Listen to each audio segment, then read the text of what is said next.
अब तक उस सुनसान रास्ते में कोई उसकी मदद करने नहीं आने वाला था, ये बात ईरा भी अच्छे से जानती थी।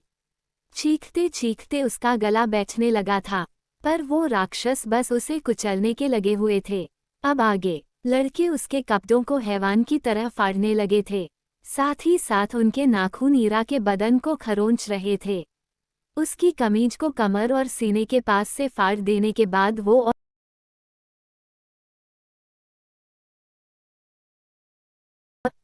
सबके ऊपर नशे का असर कुछ ऐसा था कि ईरा का दर्द और उसकी चीखें उनके लिए कोई मायने नहीं रखती थी। ईरा की आंखों से आंसू बहते जा रहे थे, लेकिन उसके मुंह से आवाज बाहर नहीं निकल पा रही थी। कुछ पलों के बाद वो बिल्कुल हिम्मत हार चुकी थी। अब उसके हाथ में नहीं था कि वो अपनी इज्जत के साथ होने वाले खिलवाड़ को रोक पाती। 4 राक्षस उसे नोच खाने के लिए तैयार खड़े थे। इससे पहले ही वो ईरा के बदन के ऊपरी हिस्से पर बचे आखिरी कपड़े को भी निकाल देते, एक जोरदार किक उस लड़के को लगी और वो ईरा के ऊपर से किनारे को गिरा। ईरा ने कसकर आंखें मूंद रखी थी। उसे अपने ऊपर का भार हटता हुआ महसूस हुआ तो उसने आंखें खोलकर देखा। सामने अधिराज खड़ा था। उसे देखकर ईरा और ज्यादा घबरा गई। अधिराज ने उसकी हालत देखी तो उसका खून खौलने लगा। वो गुस्से से उन लड़कों को देखने लगा। कौन है बे, और यहाँ क्यों आया है? जा यहाँ से, तेरा काम नहीं है, एक नशे में धुत लड़के ने कहा।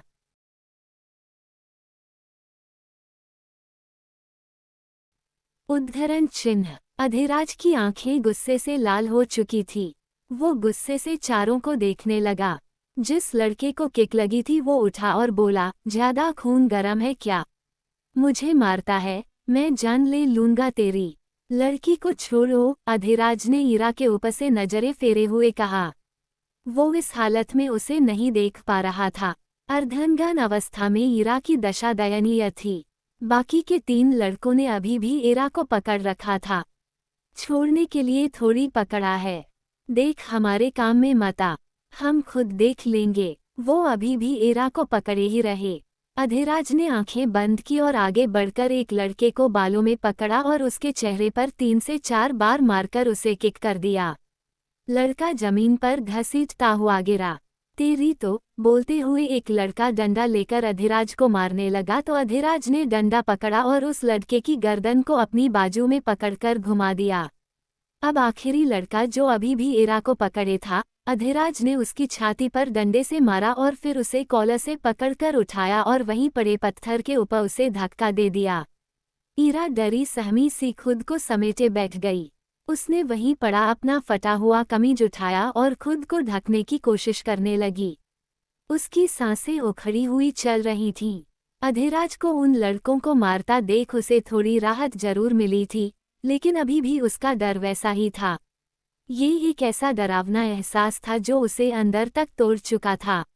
अधिराज ने उसकी तरफ देखा तो ईरा बुरी तरह से रोने में लगी हुई थी। अधिराज ने अपनी शर्ट खोली और ईरा की तरफ बढ़ा दी। ईरा अभी इस हालत में नहीं थी कि वो शर्ट लेने के लिए अपना हाथ तक हिला पाती। वो बाद नजरें झुकाए बैठी रही। उसका बदन बुरी तरह से कांप रहा था। तभी अधिराज को वेदांत की आवाज सुनाई दी। राज, कहाँ गया तू? बोलते हुए वो उसे ढूंढता हुआ आ रहा था। अधिराज ने अब और कुछ नहीं देखा ना सोचा। वो ईरा के पास पंजों के बल बैठा और अपनी कमीज उसे उड़ा दी। ईरा नम आंखों से उसे देखने लगी। अधिराज की नजरें भी उसकी नजरों से जा मिली। ईरा की आंखें रो रो कर लाल हो चुकी थीं। अधिराज फिक्र से उसे देख रहा था। ईरा ने नजरें चुरा ली और बुरी तरह से सिसकने लगी। अधिराज ध्यान से उसके चेहरे को देखने लगा। माथे पर चोट थी, गाल पर उंगलियों के निशान थे, होठों के किनारे खून लगा था और गर्दन पर भी दांत मारने के बुरे निशान पड़े हुए थे। अधिराज का दिल जैसे पसीज सा गया था। दोनों खामोशी से बैठे थे। ईरा अधूरी अधूरी सी सांसें ले रही थी। पूरी सांस उसे आ भी नहीं रही थी। अधिराज से देखा नहीं जा रहा था। वो उसे संभालना चाह रहा था, लेकिन ये वही लड़की थी जो एक रात उसके लिए भी आई थी। यही बात याद करके अधिराज रुका हुआ था। ईरा के लिए उस बात को लेकर आज भी अधिराज के मन में नफरत थी। लेकिन इन सब बातों के अलावा आखिर थी तो वो एक लड़की ही, और इस वक्त जो उसकी हालत थी वो देखकर अधिराज अपनी उस नफरत को किनारे रख चुका था। इस वक्त ईरा इस हाल में नहीं लग रही थी कि अधिराज उसे पहले की बात को लेकर कुछ कह पाता। शांत हो जाओ, अब तुम सुरक्षित हो, कुछ नहीं होगा। उसके इतना बोलने की ही देर थी कि ईरा रोते हुए उसके सीने से लग गई। हालांकि वो अधिराज से डरती थी, लेकिन इस वक्त उसी ने आकर ईरा को बचाया था, तो अभी वो उसका रक्षक बनकर आया था। उससे लिपटकर वो अपने आप को और सुरक्षित महसूस करना चाह रही थी।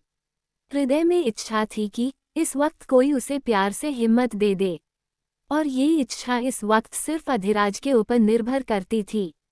उसे बुरी तरह से कांपता देख अधिराज का हाथ अपने आप ही उसकी पीठ के ऊपर चला गया। ईरा ने अधिराज के सीने में सिर छुपा लिया। उसकी आंखों से निकलते आंसू अधिराज को अपने सीने पर महसूस हो रहे थे। सिसकते हुए ईरा रोने लग चुकी थी। बिना ठीक से सांस लिए उसका रोते रहना अधिराज को उसका दर्द दिखाने के लिए बहुत था। अधिराज धीरे धीरे उसकी पीठ सहलाने लगा और हल्की हल्की थपकी देने लगा। तभी वेदांत भी वहां पहुंच गया। उसने वहां पड़े लड़कों को देखा, फिर अधिराज और ईरा को देखने लगा। वहां का नजारा देखकर वह समझ चुका था कि वहां क्या हुआ था। अधिराज बोला, रिमांड पर ले चारों को, भर दे जेल के अंदर और मिर्ची का धुआं देना चालू कर, मैं आता हूँ। हमोक, मैं गाड़ी बुलाता हूँ, बोलकर उसने फोन मिला दिया और बात करने लगा।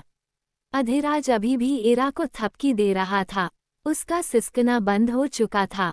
अधिराज ने उसे खुद से अलग करना चाहा तो पाया कि वो बिल्कुल बेसुध थी और बेहोश हो चुकी थी। ओए, बोलते हुए अधिराज ने उसका गाल थपथपाया, लेकिन ईरा ने कोई प्रतिक्रिया नहीं दी।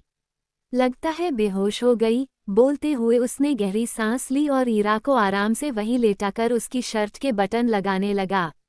बटन लगाते वक्त उसकी नजरें झुका हुई थीं।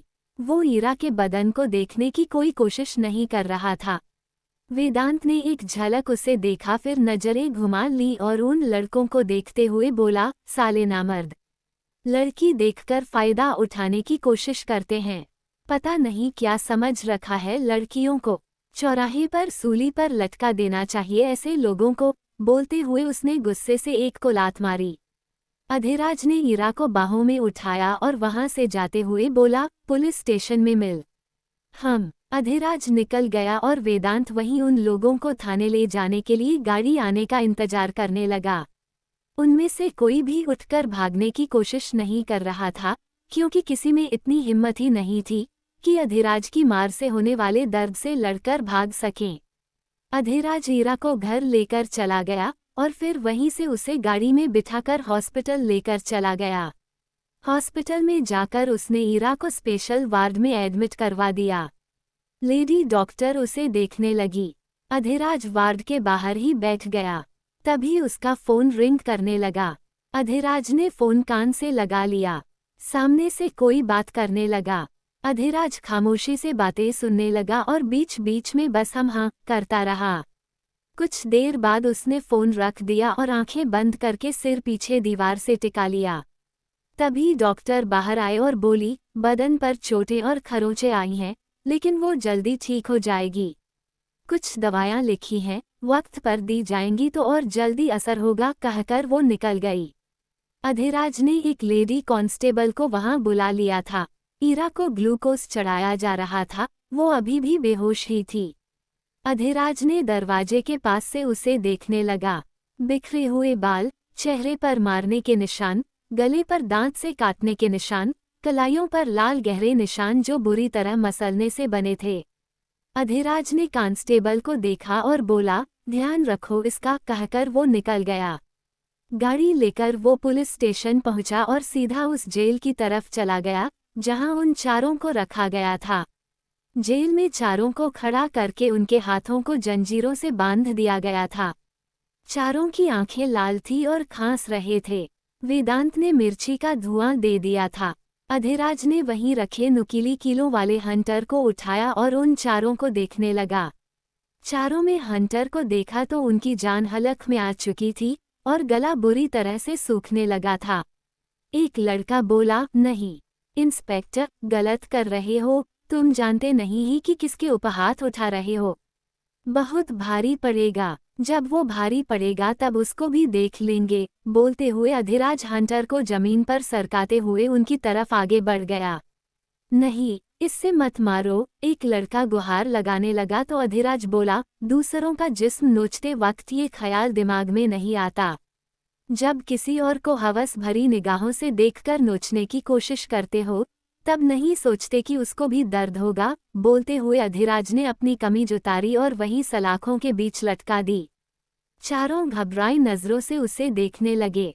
उनमें से एक गुस्से से बोला, मेरा बाप छोड़ेगा नहीं तुझे, जिंदा गाड़ देगा।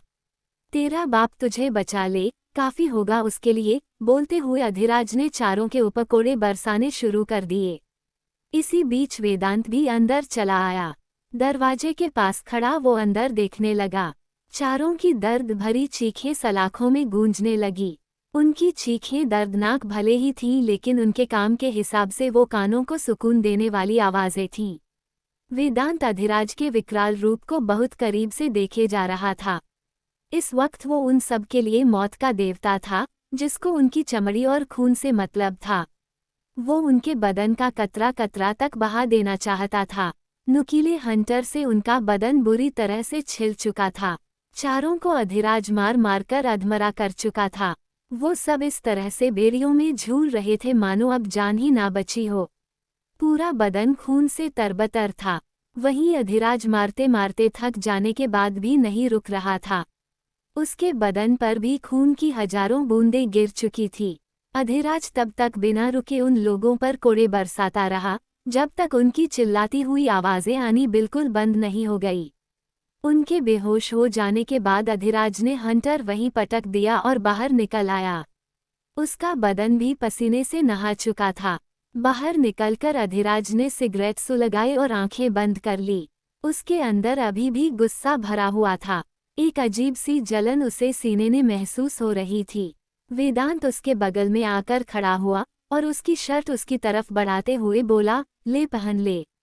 अधिराज ने शर्ट वहीं पास में बेंच पर रखने का इशारा कर दिया। वेदांत ने शर्ट बेंच पर रखी और बोला, उनकी चीखें सुकून दे रही थी मेरे कानों को। अब आगे क्या करना है उनका? उद्धरण चिन्ह। करना क्या है? होश आने के बाद फिर से रिमांड लो। पूरी खाल उधेड़ दो, और अगर किसी के भी बाप ने यहाँ आकर कोई हरकत की, तो उसे भी उनके साथ शामिल कर दो। हम कहकर वेदांत ने सिर हिला दिया और बोला, और वो लड़की कैसी है? ठीक तो है ना? उद्धरण चिन्ह।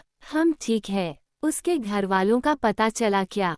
उद्धरण चिन्ह। खुद पता कर लेगी। बोलकर अधिराज ने अपनी शर्ट उठाए और वहां से जाते हुए बोला, मैं घर जा रहा हूँ, कुछ केस स्टडी करने हैं। बोलकर वो निकल गया। ईरा को होश आया तो उसने अपने आप को हॉस्पिटल में पाया। सुबह का दृश्य उसे याद आने लगा तो उसके बदन में सिहरन सी दौड़ गई। तभी एक नर्स वहां आई और बोली, अब ठीक हो ना? उद्धरण चिन्ह। ईरा ने धीरे से हाँ में सिर हिला दिया। नर्स ने एक दवाई का पर्चा उसे पकड़ाया और बोली, इसमें कुछ दवायां लिखी हैं, इन्हें वक्त पर लेना। और अब तुम जा सकती हो। ईरा ने सिर हिला दिया। वो जाने को हुई तो नर्स बोली, सुनो, ये जो ड्रेस तुमने पहन रखी है इसको यहीं रख जाना। ईरा ने अपनी पहनी नीली ड्रेस को देखा, फिर उसे याद आया कि उसके कपड़े तो फट चुके थे। अब अगर ड्रेस भी यहीं रखनी थी तो वो घर किन कपड़ों में जाती? सोचते हुए उसके माथे पर बल पड़ आया था। पर हमारे पास कपड़े नहीं हैं, ईरा ने मासूमियत से कहा। नर्स उसकी तरफ देखते हुए बोली, अरे हाँ, तो अब वो सोच ही रही थी कि तभी अधिराज वहां चला आया। उसके हाथ में एक बैग था। उसने कांस्टेबल को बैग पकड़ाया और ईरा को देने के लिए कहा। कांस्टेबल अंदर आए और ईरा को बैग देते हुए बोली, ये कपड़े पहनो। ईरा ने बैग को देखा, फिर वहीं एक छोटे से बाथरूम में कपड़े बदलने चली गई। अधिराज बाहर गाड़ी में बैठा था। कांस्टेबल ईरा को लेकर बाहर आई तो अधिराज ने पलट कर देखा। गुलाबी रंग का फ्रॉक सूट ईरा को ऊपर से नीचे तक कवर कर रहा था। वो उसके नाप से थोड़ा ज्यादा खुला हुआ था और होता भी कैसे नहीं, अधिराज बिना किसी अंदाजे के उसे खरीदकर जो लाया था। ईरा ने दुपट्टे को अपने ऊपर लपेट लिया था। अधिराज ने उससे नजरें फेर ली। कांस्टेबल ने ईरा को गाड़ी में पिछली सीट पर बैठाया और खुद भी उसके साथ ही बैठ गई। अधिराज ने गाड़ी आगे चला दी। बीच बीच में वो सामने के शीशे में पीछे बैठी ईरा को देखे जा रहा था। ईरा बुझी हुई सी बैठी हुई थी। ईरा ने कांस्टेबल को अपने घर का पता बताया तो अधिराज ने उसी पते पर गाड़ी पहुंचा दी। जैसे ही गाड़ी घर के पास आकर रुकी तो ईरा का दिल डर और घबराहट से बैठने सा लगा। घर को देखते ही उसने कसकर मुट्ठी बना ली। अधिराज ने गाड़ी रोकी तो ईरा सहमी हुई सी घर को देखने लगी। चलें, कांस्टेबल ने पूछा तो ईरा ने सकपकाते हुए सिर हिला दिया, फिर नीचे उतर गई। कांस्टेबल भी उसके साथ नीचे उतर गई। प्रमिला ने ईरा को पुलिस के साथ देखा तो आंखें छोटी करके उसे घूरने लगी। ये पुलिस के साथ कैसे आ रही है? सुबह से गायब थी और अब पुलिस के साथ आई है। कहीं इसने पुलिस में कोई शिकायत तो दर्ज नहीं करवाई ना? सोचते हुए उसके मन में थोड़ा डर आ गया था। तभी कांस्टेबल ईरा को लेकर उसकी तरफ चली आई और बोली, आप इसकी माँ हैं? उद्धरण चिन्ह। प्रमिला ने ईरा को देखा और आंखों ही आंखों में उसे डराने की कोशिश करने लगी। ईरा ने नजरें झुका ली। मामी हूँ, क्या किया है इसने? उद्धरण चिन्ह। इसने कुछ नहीं किया है, बल्कि इसके साथ कुछ लड़कों ने जबरदस्ती करने की कोशिश की थी। लेकिन चिंता की कोई बात नहीं है, अब उन लड़कों को पकड़कर जेल में डाल दिया गया है। बस इसे कुछ चोटें आई हैं तो ध्यान रखने की जरूरत है। प्रमिला ने सिर हिला दिया और मन में बोली, अच्छा तो ये बात है, तभी मैं सोचूं कि इसकी इतनी हिम्मत कहाँ जो जाकर शिकायत कर सके। सोचते हुए उसने मुंह बनाया और बोली, ये तो अच्छी बात है। आप इसे घर ले आई, इसके लिए हम आपके आभारी हैं। मुझे तो बहुत चिंता हो रही थी इसकी। बोलते हुए उसने ईरा को बाजू से पकड़कर अपने पास किया और उसके गाल पर हाथ फेरते हुए बोली, अब ये आ गई है तो सारी चिंता ही खत्म हो गई। कांस्टेबल मुस्कुराए और बोली, अब आप ध्यान रखिए इसका, मैं चलती हूँ। बोलकर वो वापस से गाड़ी की तरफ चली गई। ईरा उदास सी नजरों से उसकी तरफ देखने लगी। वो नहीं चाहती थी कि वो उसे वहां अकेले छोड़कर जाए। अधिराज ने कुछ पल ईरा को देखा, फिर कांस्टेबल को लेकर वहां से निकल गया। भाग समाप्त। कैसा लगा आज का भाग? कमेंट करें। मिलते हैं अगले भाग में। Bye bye.